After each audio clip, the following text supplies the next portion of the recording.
क्या आपकी देश विदेश घूमने की इच्छा सिर्फ इसीलिए अधूरी रह जाती है क्योंकि वहाँ शुद्ध जैन भोजन नहीं मिलता?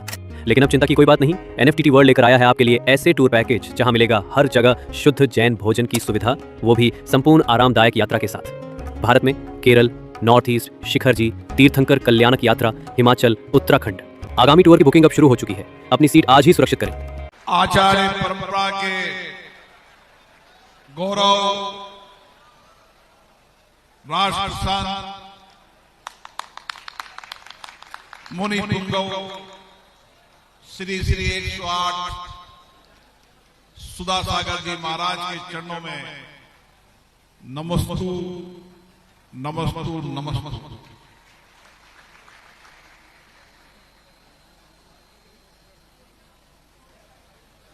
आचार्य श्री जहां भी जाते हैं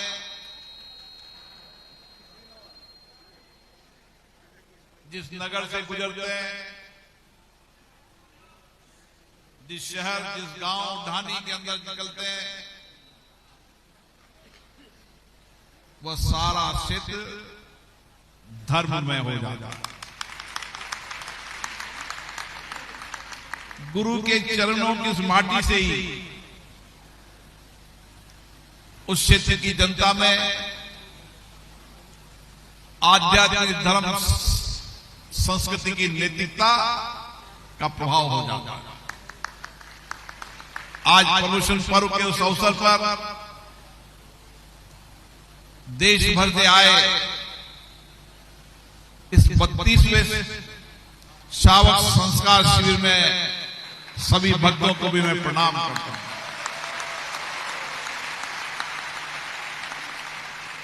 आप सबको सौभाग्य मिला आचार्य जी के चरणों का, हमें भी सौभाग्य मिला है आचार्य जी के चरणों का। और जब भी हमें सौभाग्य मिलता है वो आचार्य की कृपा है जो हमें समय समय पर आप आशीर्वाद देते हैं, हमारा मार्गदर्शन करते हैं। और ये समय प्रवचन पर्व का तो विशेष महत्व का समय है। जैन समाज ने सृष्टि में रहने वाले हर व्यक्ति को प्रवचन पर्व के उस महत्व को समझना चाहिए। जब हमारे जीवन के अंदर हम नैतिकता लाए, क्षमा लाए, करुणा लाए और अपने जीवन के अंदर हमेशा सत्य, अहिंसा, करुणा का भाव है। और प्रवचन पर्व के 10 लक्षण अभी गुरुदेव आपको उत्तम आर्किचन धर्म के बारे में बता रहे थे। समभाव, सबके साथ एक जैसा भाव, हमेशा कल्याण का भाव। और हम सब यहां पर अपनी आत्मा का कल्याण के लिए, अपने आत्म विश्लेषण के लिए, आत्मचिंतन के लिए आए हैं। और आत्मविश्लेषण हो, आत्मचिंतन हो, आत्मशुद्धि हो, इससे बड़ा पर्व और इससे बड़ा समय कुछ नहीं हो सकता।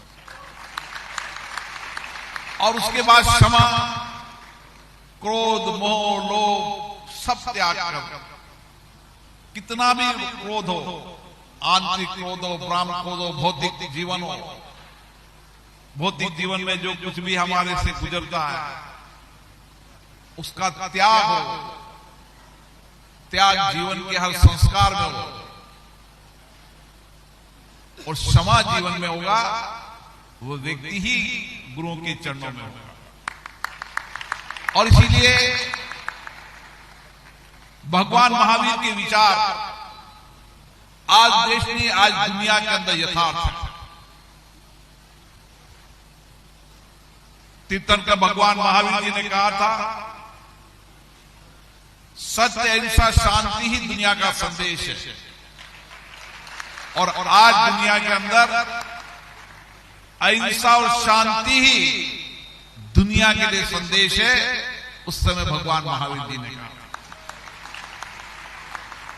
और उसी संदेश को भगवान देश और दुनिया में पहुंचाने का काम किया। आप यहां हजारों की तादाद में बैठे हैं, लेकिन गुरुदेव को तो लाखों लोग सुन रहे हैं, लाखों लोग सुन रहे हैं। और इसीलिए जैन दर्शन और जैन विचार ये जैन समाज के लिए नहीं, जैन दर्शन जैन विचार इस धरती पर होने वाले मनुष्य हो या जीव हो, कितना बड़ा दर्शन था कि उन्होंने मनुष्य ने उस जीव की भी चिंता की। और इसलिए जैन दर्शन आज दुनिया का दर्शन बन चुका है। आज दुनिया के कई देशों में जाओगे तो आप कहोगे कौन सा खाना है, तो जैन खाना मतलब सात्विक खाना। जैन विचार मतलब सात्विक विचार, अपरिग्रह, जो कुछ भी समाज का है वो सब समाज को समर्पित। तप, तपस्या, अहिंसा, ब्रह्मचर्य, हर गुण के अंदर शाश्वत संदेश है। और जब गुरुदेव का शाश्वत संदेश मिल जाए तो इससे बड़ा पुण्य कुछ हो नहीं सकता। मेरे पे तो व्यक्तिगत रूप से बहुत आशीर्वाद है, और उनका आशीर्वाद, उनका मार्गदर्शन, उनका ज्ञान मुझे हमेशा नई दिशा देता, नई प्रेरणा देता है। अभी भी गुरुदेव ने मुझे ज्ञान दिया कि जो दायित्व आपका है वो दायित्व कैसा होना चाहिए, निष्पक्ष होना चाहिए, निर्वाध होना चाहिए, संभाव होना चाहिए। हम सब जब गुरु के चरणों में जाते हैं तो गुरु की तप, तपस्या, उनके जीवन ही हमारे लिए एक जीवन पाठशाला है। उनका दर्शन ही हमारे जीवन की पाठशाला है। और उनका दर्शन मिल जाए और उनका मुख से हमें वाणी मिल जाए, फिर तो धन्य धन्य है। हम सब धन्य है कि आज कुछ समय ही मिला, लेकिन कुछ समय में ही सारा गुण रहस्य मिल गया। ऐसा आशीर्वाद मुनि पुंगु जी का बना रहे। सुधा सागर जी महाराज की आज इसलिए मुझे दो बातें करनी पड़ेगी। जहां भी गए, जिस इलाके में गए, उस इलाके के अंदर उन्होंने जिनालय मंदिरों को उद्धार ही नहीं किया। ये मंदिर हमारी आस्था का केंद्र है। ये मंदिर में जाने वाला हर व्यक्ति नैतिकता, सत्य का विचार लेकर जाता है। इसलिए उन्होंने कहा कि व्यक्ति जीवन में जाए तो मंदिर अच्छे होने चाहिए, मंदिर साफ सुथरे होने चाहिए। और इसीलिए उन्होंने कोटा में एक विशेष रूप से प्रेरणा दी। वो प्रेरणा थी उनकी शांति धारा। और आज सारे जिनाले में, सब मंदिर में रोज व्यक्ति सुबह बचपन में आते ही शांति धारा के साथ, अपने नैतिक चरित्र के साथ, मेरा मानना है व्यक्ति के जीवन को अगर परिवर्तन करना है, व्यक्ति के जीवन में दिशा देनी, दृष्टिकोण देना है, तो उसको मंदिर जरूर जाना चाहिए। हर व्यक्ति, कोई भी धर्म का व्यक्ति हो, किसी भी धर्म का व्यक्ति, जहां जिसकी आस्था है वहां जाए।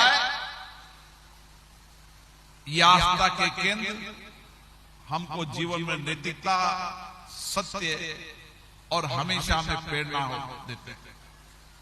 और इसीलिए गुरुदेव ने केवल मंदिर का निर्माण नहीं कराया।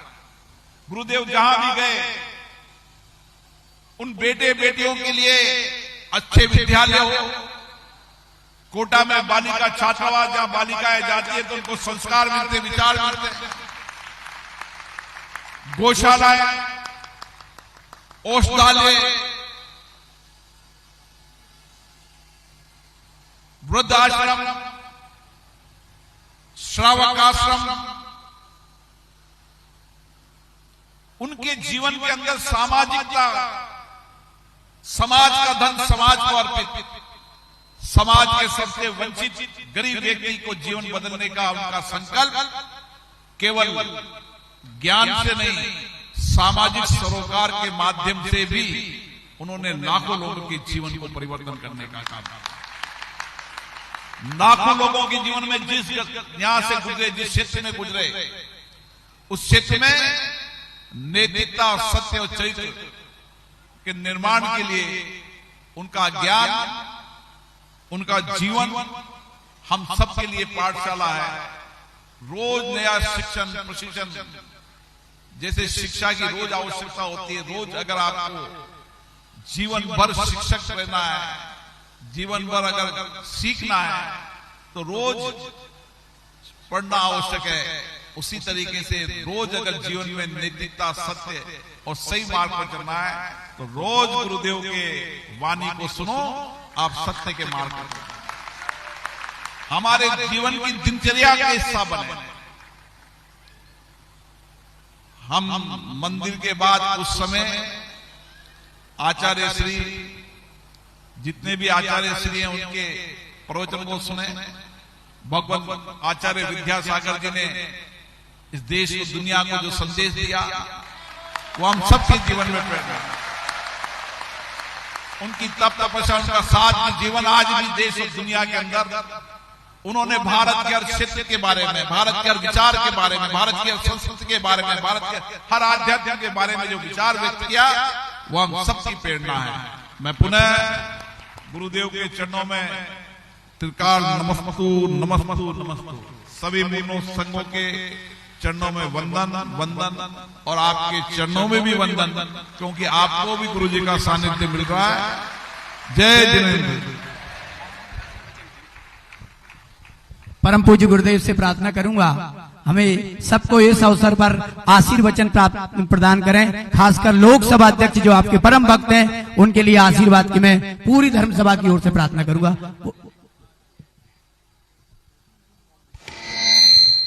भक्तों को बाद में आशीर्वाद नहीं दिया था, हमने पहले ही आशीर्वाद दे दिया एडवांस, क्योंकि जो व्यक्ति आचार और विचारों को लेकर के हमारे राष्ट्र के लिए समर्पित हो, वही हम साधु संतों की संस्कृति होती है। हम लोग सदा धर्म के क्षेत्र में रहते हुए भी राष्ट्र को संस्कारवान देखना चाहते हैं। राष्ट्र की संस्कृति एक ऐसी आदर्श संस्कृति हो जो हमारी भारत की संस्कृति को विश्व में एक अलग स्वर्णमय इतिहास रचे। और अच्छे लोग, बिरला जी जैसे लोग, यदि अच्छे लोग यदि देश के ऊपर कमांडिंग करेंगे तो देश में जरूर सौहार्द बनेगा। हमारा देश का कोई पक्ष और विपक्ष नहीं होता, हमारा देश में रहने वाला हर व्यक्ति हमारा नागरिक होता है।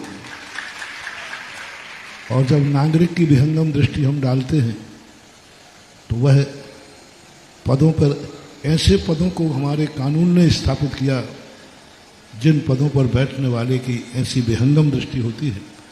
अभी नागर साहब भी जो कह रहे थे, वस्तुतः ऐसी ही लोगों की स्थितियां, ऐसे लोगों की सोच यदि देश को सर्वोच्च पद पर बैठ करके मिलते हैं, उनके आदर्श से मिलते हैं, उनके उपदेशों से, उनके नेचर से मिलते हैं, तो जरूर दूसरे लोग प्रेरणा लेते हैं। दूसरे लोग जो विध्वंसक होते हैं वे भी सकारात्मक सोचने लग जाते हैं।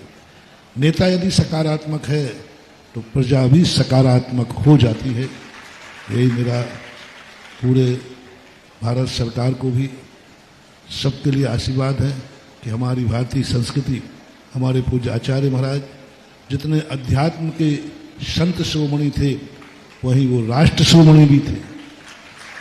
वो संत शिरोमणि नहीं थे, वे राष्ट्र शिरोमणि थे, वे समाज शिरोमणि थे, वे गरीबों के मसीहा थे, वे इस धरती के देवता थे। और उन देवता ने जो राष्ट्र को दिया संदेशा, वही संदेशा मेरा भी है कि जो मेरे गुरु ने संदेशा दिया वैसा ही राष्ट्र हो। भारत इंडिया नहीं, भारत भारत रहे। भारत इंडिया नहीं, भारत भारत रहे। बस हमारे गुरु का एक सपना था। बिरला जी से मेरा कहना है, बिरला जी से मेरा कहना है, हमारे गुरु का एक सपना था, उसे हम सब मिलकर पूरा करें। आप हमारे साथ, हम आपके साथ एक पूरा करें। भारत को इंडिया शब्द इंग्लैंड भेज दें और भारत शब्द हमारे देश का शब्द हो जाए। हमारा नहीं चाहिए वो अंग्रेजों का। अंग्रेज चले गए, लेकिन अंग्रेज अपना इंडिया नाम दे करके छोड़ गए। हमें उनका नाम भी नहीं चाहिए। हमारा नाम भारत था, भारत है और भारत भी रहना चाहिए। क्योंकि भारत के साथ इतिहास जुड़ा हुआ है। भारत के साथ इतिहास जुड़ा है। सुने बिरला जी, बिरला जी, भारत के साथ अपने पूर्वजों का, अपने भगवानों का, अपने आदर्श पुरुषों का इतिहास जुड़ा है और इंडिया के साथ गुलामों की दास्ता छुपी हुई है। इंडिया शब्द आते ही हमें हीन भाव आता है। इंडिया शब्द आते ही ये गुलामों का दिया हुआ नाम है। ये गुलाम, जिन्होंने हमें गुलाम बनाया था, उनका दिया नाम है। ऐसे दुश्मनों का हमें नाम भी नहीं चाहिए। अपने अधिकार क्षेत्र में अपने जो भी कानूनन हो, बस एक ही मेरे गुरु की थी कि गुलामों का दिया हुआ नाम मिट जाए और हमारे पूर्वजन महापुरुषों ने जो हमारे देश को भारत देश कहा है, वो भारत देश के नाम से हम दुनिया में जाएं। जब भी विदेश में कोई नाम लेवे तो भारत नाम लेवे, इंडिया नाम नहीं लेवे। ये संस्कृति हमारी थी। और जो रोजगार स्वदेशीकरण का संदेश था कि हमारे यहाँ विदेशी कंपनियों को बढ़ावा नहीं मिलना चाहिए। विदेशी कंपनियां आकर के सस्ता माल देती हैं, हमारे यहाँ का जो निर्माण है उसको महंगा कर देती हैं। बाद में जब हमारे यहाँ स्वदेशी वस्तुएं खत्म हो जाती हैं तो वे हमारे देश को लूटती। जितना जितना हमारे देश में विदेशी आयात होगा, उतना देश हमारा कमजोर होगा। हमें विदेशों से कोई चीज आयात नहीं करना, हमारा देश निर्यात करने में समर्थ है। और सबसे बड़ी चीज है, आज चाइना ने जो हमारे भोजन की थाली पर अटैक किया है, जो चाइना ने आज हमारे बच्चों के खिलौनों पर अटैक किया है, आज चाइना ने जो हमारे घर की आवश्यकताओं पर अटैक किया है, यह हमारे लिए बहुत बड़ी चिंता की बात है। आज हमारे भारतीय भोजन गौण होते जा रहे हैं। आज चाइना के फास्ट फूड वगैरह हावी होते जा रहे हैं। और जब भी चाइना की कोई भी भोज्य पदार्थ आएगा, उसमें कोई एक ऐसा जहर मिला होगा जो हमारे देश की आज़ादी को, देश की संस्कारों को नष्ट करेगा। इसलिए हमारी भोजन की थाली पर आज जो विदेशी भोजन हावी हो रहा है, इस पर जैसे बने तैसे रोक लगना चाहिए। हमारे घरों की आवश्यकताओं में हर विदेशी वस्तु का प्रवेश कर गया है, उस पर रोक लगना चाहिए। और हमारे समाज के लोगों के बीच में जो आज विदेशी शक्तियां हावी हो रही हैं, रोजगार पर विदेशी शक्तियां आ रही हैं, विदेशी कंपनियां खुल करके हमें रोजगार दे रही हैं। हम बेरोजगार रहना पसंद करेंगे, लेकिन हमें विदेशी कंपनियों में रोजगार नहीं चाहिए। क्योंकि विदेशी कंपनी का रोजगार आज हमें रोजगार देगा, कल वो हमें गुलाम बना लेगा। वास्को डी गामा हमें रोजगार देने आया था, वास्को डी गामा हमारी आवश्यकताओं की पूर्ति करने आया था, वास्को डी गामा हमारे लिए सहयोग करने आया था, लेकिन सहयोग की आड़ में उन्होंने देश को गुलाम बना दिया है। इसलिए विदेशी कंपनियां हमें जितना रोजगार देंगी, हमें उस रोजगार में खुश नहीं होना है। वो रोजगार एक दिन हमें गुलाम बना देगा। हम बेरोजगार रह जाएंगे, हम मजदूरी कर लेंगे, हम सूखी रोटी खा लेंगे, लेकिन विदेशी कंपनियों के रोजगार को लेकर के हमें कोई सुख नहीं चाहिए। क्योंकि विदेशी कंपनी कभी भी भारत के लिए अच्छी नीयत नहीं रख सकती है। क्योंकि भारत एक भोला भाला देश है, भारत एक धार्मिक देश है, भारत एक अहिंसा प्रधानी देश है, भारत एक सत्य पर विश्वास रखने वाला देश है। और वो शक्तियां बेईमान होती हैं। अपन सबने मालूम है, इतिहास में हमारे भारत की भोली भाली जनता के फूट डाल करके अंग्रेजों ने हमें गुलाम बनाया था। आज हमारे देश को फिर से जागने की जरूरत है। और मेरा एक नारा है, एजुकेशन एंड मेडिसिन। ये दो हमारे देश के अपने हाथ में होना चाहिए। हमें देश को इतना समृद्ध बनाना है कि भारत का हर विद्यार्थी, योग्य व्यक्ति अपनी चरम सीमा तक पढ़ना चाहे तो उसे पढ़ने के लिए विदेश नहीं जाना पड़े, वो कॉलेज हमारे भारत में होने चाहिए। दूसरी बात है, हमारे यहाँ इतने अच्छे विद्यालय गवर्नमेंट खोल रही है, बहुत अच्छी खोल रही है, लेकिन और चरम सीमा पर उस दिन हम खुश हो जाएंगे जिस दिन भारत में हर स्थान पर भारतीय स्कूल होगा और कॉन्वेंट सारे बंद कर दिए जाएंगे। क्योंकि कॉन्वेंटों में, कॉन्वेंट का अर्थ था दीनहीनों का सहयोग करना, लेकिन वहां दीनहीनों को सहयोग नहीं, हमारे भारतीय संस्कृति के विरुद्ध में वहां आचार विचार सिखाए जाते हैं।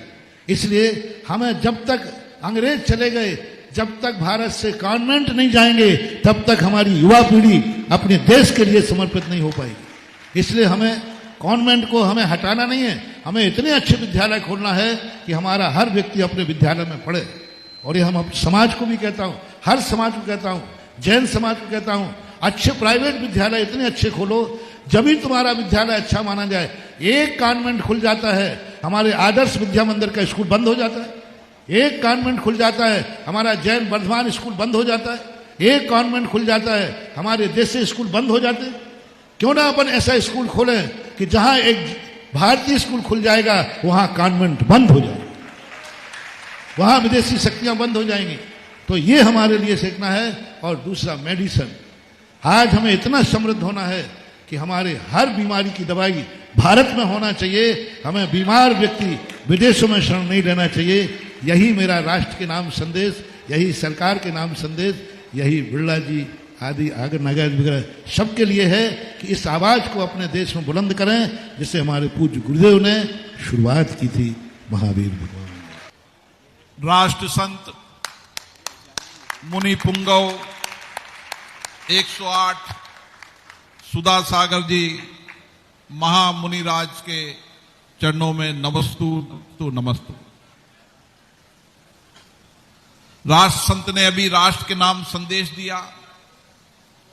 भारत की संस्कृति, भारत के विचार और भारत की स्वदेशी वस्तुओं को जीवन में अपनाना। मैं आचार्य श्री के चरणों में निवेदन करना चाहता हूं, आपका ये संस्कृति दूत के रूप में ये संदेश देश में जाएगा। राष्ट्र संत के रूप में आपका यह संदेश देश के हर जन जन तक पहुंचेगा। भारत की संस्कृति, भारत का विचार, भारत का आध्यात्मिक, भारत का ज्ञान और भारत की बनी, भारत के लोगों के पसीने से बनी वस्तुओं को जीवन में अपनाना। भारतीय चिंतन की शिक्षा, भारतीय चिकित्सा।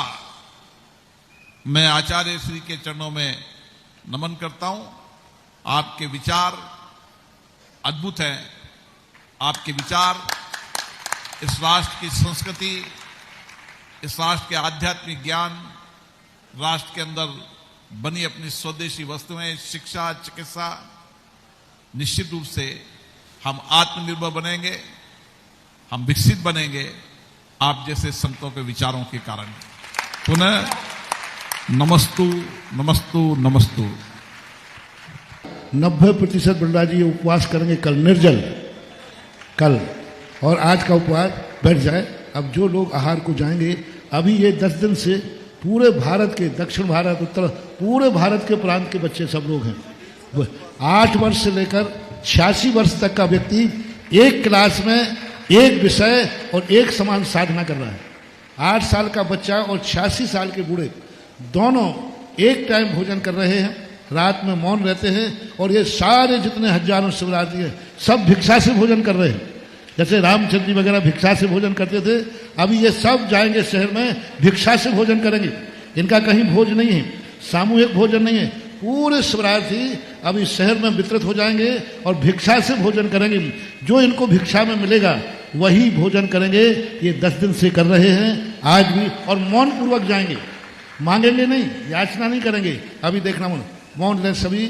मैं अभी से जब तक आहार करके इसी पंडाल में नहीं आऊंगा, तब तक के लिए मौन धारण करता हूं।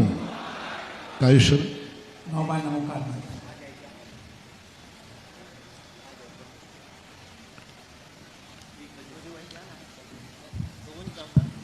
और आहार के बाद सभी शिवरात्रि इसी पंडाल में आएंगे। आज आपका 1 बजे से आपका एग्जाम है, परीक्षा है, सभी इसी पंडाल में आएंगे। इसी पंडाल से फिर आपको कहाँ एग्जाम हॉल में जाना है वहाँ भेजा जाएगा। सभी लोग शीघ्र ही 1 बजे सब इसी पंडाल में रहें।